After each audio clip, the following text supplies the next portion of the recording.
হচ্ছে এবং ২৪ পরবর্তী সময়ে নির্বাচন আমাদের প্রচার কার্যক্রমের উপরে এভাবে দলীয় পরিচয়ে বিএনপির দলীয় পরিচয়ে যেভাবে হামলা হয়েছে, এই ধরনের হামলা কিন্তু একটা পুরা নির্বাচনী কার্যক্রমের মধ্যে একটা নেতিবাচক একটা বার্তা যায়, যে দমন পীড়নের যে বার্তা এবং হচ্ছে কেন্দ্র দখল করার যে বার্তা, সেই বার্তাটি হচ্ছে আজকে মনে হয় যে প্র্যাকটিস ম্যাচ শুরু হলো।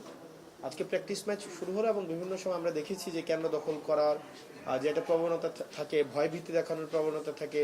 এবং আমরা এটাও বলতে শুনেছি যে যদি প্রতীকে ধানের শীষ না থাকে বা একটা সার্টেন একটা সিম্বল না থাকে, তাহলে প্রয়োজনে বাড়ি থেকে ছাপিয়ে নিয়ে গিয়েও হচ্ছে ওই প্রতীকে ছিল মারবে। এই ধরনের বক্তব্য আমরা বিভিন্ন সময় আমরা দেখেছি যে কিভাবে বলা হয়ে থাকে যে যখন কেউ আমরা দেখলাম যে বলা হচ্ছে যে জামাতের যদি নারী কর্মীরা ভোট চাইতে আসে, তাদেরকে যেন পুলিশ দিয়ে 999-এ ফোন দিয়ে যেন ধরিয়ে দেওয়া হয়।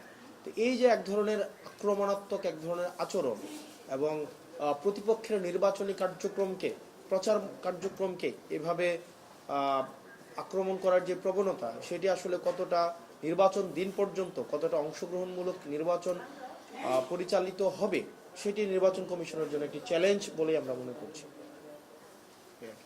Thank you so very much, আপনারা সময় দিয়েছেন। আসসালামু আলাইকুম।